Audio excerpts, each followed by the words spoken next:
Welcome everybody.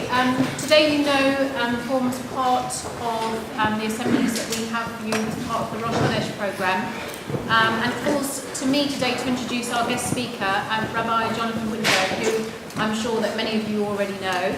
And I'm going to tell you a few things about him if you don't know. Rabbi Jonathan trained for the rabbinate in London and received ordination in 1987.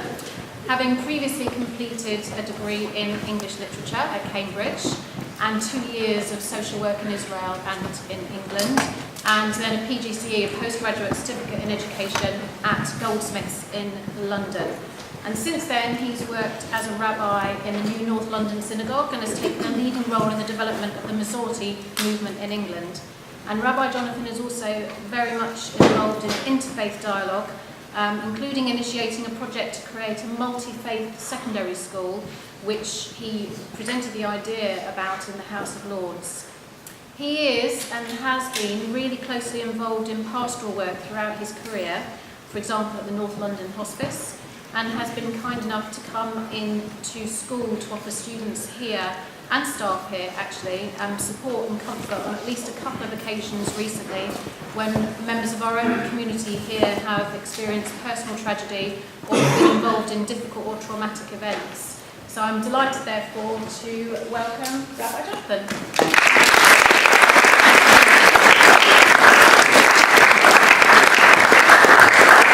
Thank you very much for having me. I always appreciate being invited to come into JCoSS and these opportunities. The month of Nisan, which begins today, contains the festival of Pesach. And Pesach is called by the rabbis Zman Cherutenu, the time of our freedom. So my theme is freedom, and I'm going to begin with history, but most of what I want to say and ask you is really about the present. It's about very simple things which mean that other people, maybe we ourselves, aren't free. And I'm asking them not because I've got answers in my head, but because the question of, do we help enslave other people? Are we guilty in some way of encouraging things like trafficking? That is a very live question as far as I'm concerned. But I'm going to begin with the past, and the pictures from the past I'll talk about, but when you come to the present, I'm going to also ask about them. So you've got here, you can't, it's actually very blurred, you can't really read it. You might get the top line. Palästina Treuhandstelle der Juden. This was the organization which, if you wanted to get out of Germany under Hitler and get permission to immigrate into what was then Palestine, you had to go through that organization. There was no other route. And this letter is written to my great-grandmother. I found it long after she was dead, and in fact my father was no longer alive either. It's written on the 9th of November 1938. That's a bad date because that night was going to become the night of broken glass, Kristallnacht. And it's a very short note to say to her, due to the limited number of spaces available in the British quota, it will, for the foreseeable future, not be possible for you to immigrate into Palestine. No chance at the moment. Now, that, in retrospect, was her death warrant. Because on the basis of not being able to get out of Germany, she made decisions with hindsight which were fatal mistakes. But what do you know at the time? I've held that document, I've got the original. I hold it in my hand, and you think of people across the world who would love to get a piece of paper saying, "We are pleased to say that we will permit you to enter our country." There are 10, I think, Syrian families in Barnet, not far from this school, who've been allowed here by the government. All of them with young children, sort of 2 or 3 years old. Some of them I've seen have been in my home, because it turns out 2 of the mothers are great teachers of Syrian cooking, and they've taught members of my synagogue Syrian recipes. But they and thousands they know would love to get a piece of paper with the opposite of that. So I thought I would start with that, because it's sometimes bits of paper. You can't get them. They say the wrong thing that seal your fate. This is a Third Reich passport. It's very faint, but I think you can see Deutsches Reich, the German state, Reisepass, passport. And in the middle is the Nazi eagle with a swastika. This was my mother's father's passport. And in there, and I'm sorry you may not be able to read that, is the stamped page, the stamps of the Nazi authorities in Frankfurt on the one side, and the permission to leave, the permission to be free on the other. You may be able to see it, but in the middle, sort of going up, down, is my grandfather's signature. He was a rabbi there. It says Georg Salzberger, his family name. And you may or not be able to see the middle name is Israel. Nazi decree, so that Jews would be recognizable, so that nobody could pretend by their surname to look and be German. This document, with the stamps in it, got them to Britain on the 9th of April 1939. I've got it here.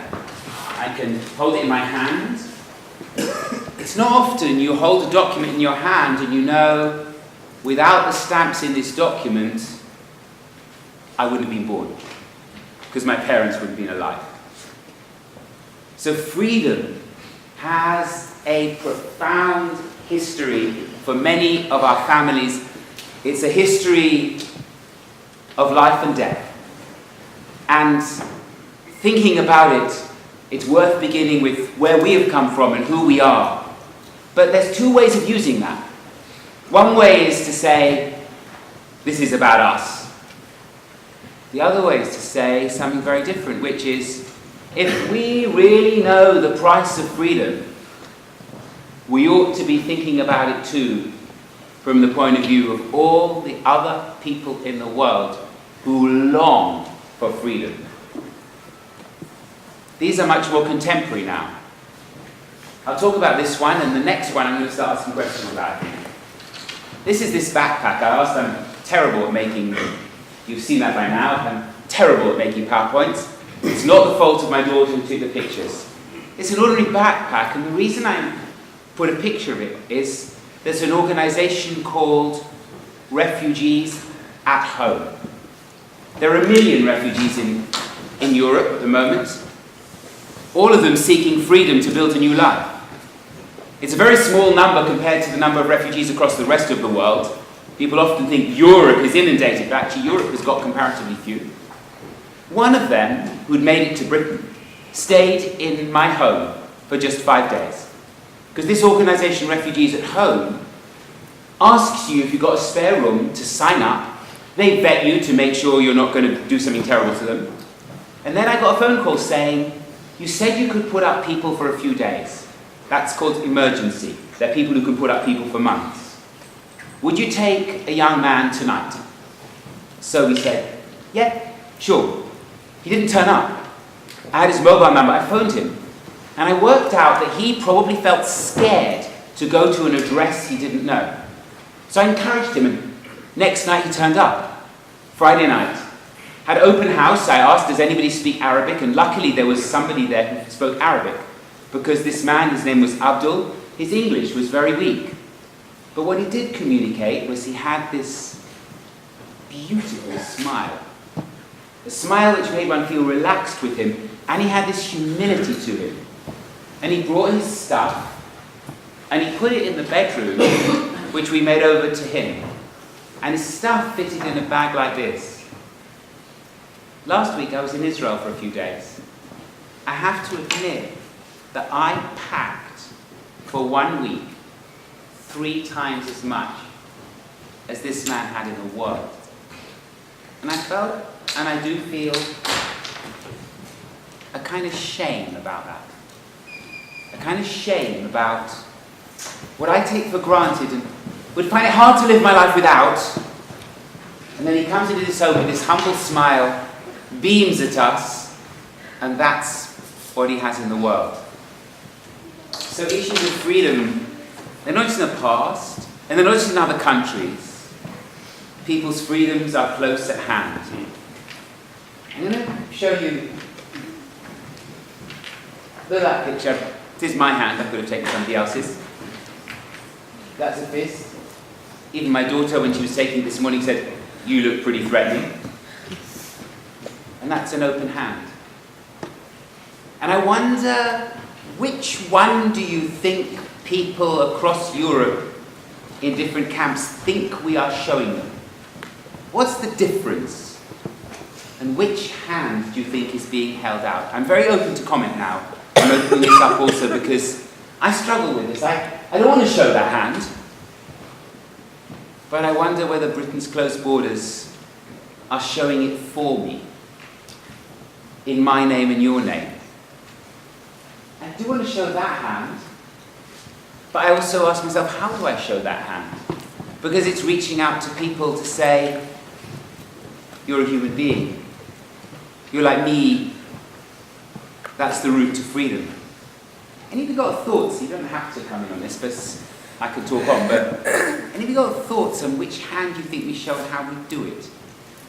Or any ways in which you've seen a closed hand or an open hand held out, and how much it matters? Yeah?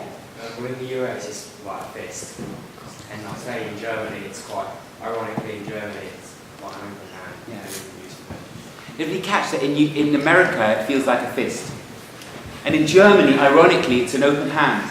I've wondered whether Angela Merkel in Germany, who I think has provided some of the most strongest moral leadership across the world on this issue, has looked at what Germany did to the Jews and thought, we as a nation have learned from our experience.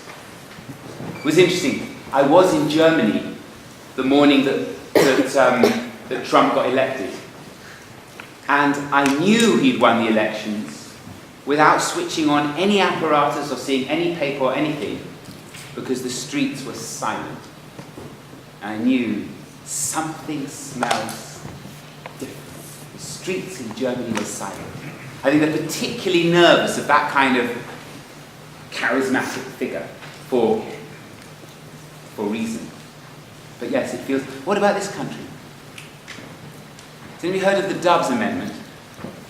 Yeah, somebody's nodding. Are you going to say? I think it was an amendment to let in, I can't remember how many refugee children, and then it was overruled. So Yeah. they ended up letting about 250. Good on you. The number was 3,000. Lord Alf Dobbs himself came on the Kindertransport. So it was his experience as a child of being allowed into Britain, although coming on the Kindertransport means you didn't come with your parents, that made him say 3,000 children. Now, it doesn't feel like an enormous number for this country. But the thought that that's been reduced to, I think, 350, you may be right with 250, I'm not sure, it does feel shaming. And the refugee issue is bound up to the freedom issue, because if you're living in a tent dependent on a handout for food and for water and in a queue for a shower, if you're lucky, you don't have the freedom to build a life and a future. I took one more picture. This is a bit provocative, but I've got that bar of chocolate here. I'm diabetic, so I only eat 90% plus, but I found it in our cupboard. Here's the connection. I don't know what you think about this. There's very little chocolate in the world that does not involve children in effective slave trade. And I understand, actually, that one of the backlashes of that is that hundreds of thousands of children in this country signed a petition which went to the people who've taken over Cadbury saying, we don't want our chocolate to mean that other children lose their freedom in the world. So that consumer protest works. But I like to think of myself not as somebody who enslaves others, but helps them to freedom. But I chose this picture, and I didn't put a picture of this in, but I got a new mobile phone today because I managed to break my old one. The cobalt in here also comes from mines where children are often enslaved, and I'm using them. So I have to ask myself a difficult question, which is, whereas I fancy this is my hand, maybe I'm lying to myself, and actually I'm implicated in the way other people lose their freedom. That to me is a very uncomfortable thought, and also I ask myself, what can I do about it to do it less? Fair trade chocolate would be enough. This is not fair trade chocolate. I actually wouldn't have bought it, but I do not check every product I go into the supermarket to get, and I think if you did, you'd probably go nuts.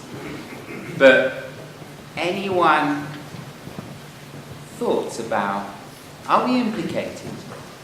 And what can we do about it? Because it's easy to say, other people are causing others to lose their freedom elsewhere in the world, but it's not the whole truth. We're part of it. This might be a question to leave you with, because I can't really put you on the spot and ask you a difficult question, but it's a question I'm going to take away because I can't solve it to myself. It's a question please do take away. And I think that's Stop the Traffic is one of the big organisations working obviously against trafficking. And you see that girl in the supermarket, it's a brilliant image. Because with a lot of Stop the Traffic, it's about child prostitution and the sex trade. But actually, that shows the relationship between the way we go to the supermarket and someone else ending up in a cage. I think it's a brilliant image. And it looks nice, and I'm sure it's probably taken quite innocently by having somebody's friend. Do you mind sitting in that? Me pushing you along a bit? But actually, it's challenging. That goes with what I said before to think about. My last, I haven't got a picture of this. The last thing I brought along about freedom was simply a pair of old shoes. A pair of old shoes. Connection for me is twofold.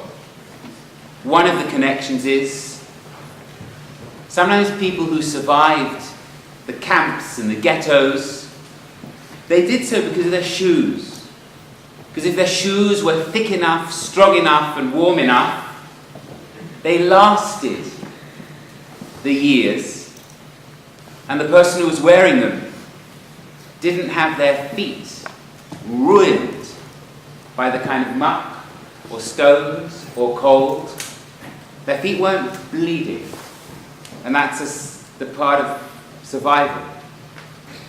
But another thing is, I asked through the translator, the young man Abdul, where he was from and how he got to Britain.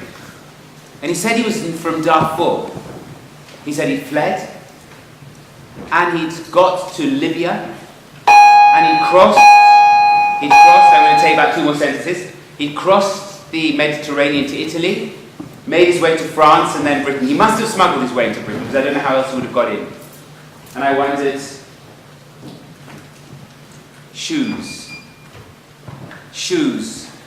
the journey towards freedom.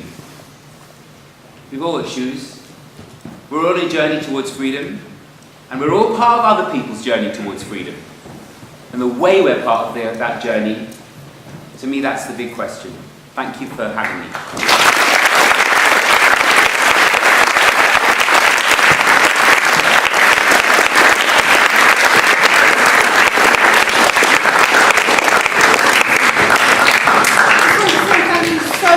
To Rabbi Jonathan for being here. He's been my teacher for a long, long time, and it's really lovely to watch him speaking and inspiring a whole nother generation. So thank you very much, Jonathan.